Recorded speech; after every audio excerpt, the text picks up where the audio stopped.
فطور الصبح هو فول. أول شي بندق التومات، وبنكون نحن غسلنا الفولاد، غسلناهن مليح طبعا علب، وحطيناهن على الغاز مع شوية مي مشان يسخنوا عنا. بعد ما طحنا هالتومات بنحطهم بالصحن، بنحط فوقهم شوية ليمون، فوقهم كمان شوية مي لحتى يزبطوا عنا ويصيروا على الأول.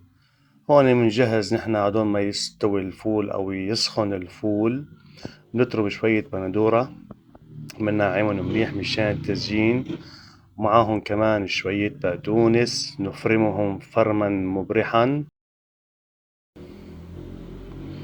هون كمان لازم نعمل البدوة، ونحط لبن مع ملعقتين طحينية طبعا حسب القوام اللي بدكم اياهن. البهارات هن عبارة عن كمون وعن فلفل اسود وشوية ملح حسب الرغبة. هلا استوى عنا الفولات، بنحط اول شي لوجبة الحامض يعني فول بزيت، بنمعسن شوي يعني بنهرسن هرس بسيط، وبعد منا بنحط لهم توم حسب الرغبة، وبعد منا بنحط كمان حامض حسب الرغبة.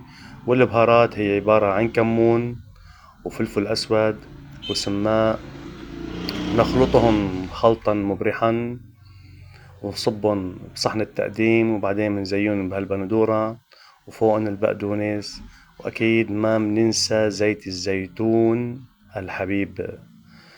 والدفعة الثانية بالنسبة للفول بنمعسهم كمان شوي، بنحط فوقهم كمان توم، وبعدين بنحط فوقهم الطراطور أو البدوة اللي عملناها وبنخلطهم مليح.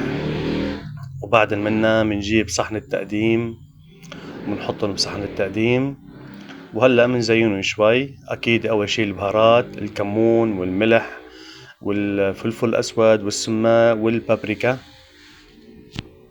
وبعدين بنطشهم طشة بالحامض، بنزينهم بالبندورة على الجوانب، العين بتاكل قبل التوم طبعا، وبعد منا شوية بقدونس، وبنزينهم بنسقسقهم بنغنغهم بالزيت. ها هي سفرتنا اليوم.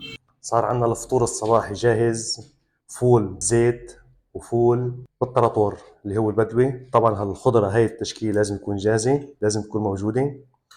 بنبلش بالطحينية. يا بسم الله،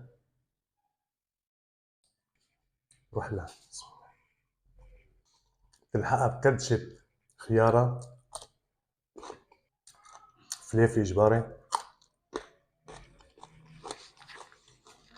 نجرب اللي بالزيت بالحامض، هيك تجيها غدر من تحت مشان يطلع معك البندورة والبقدونس والزيت وكلياته. بتصبهم صب بالخبزة. طبعا لا تنسى تغمرها غمر بالزيت، يعني تسقسها. بتقول لها يا بسم الله.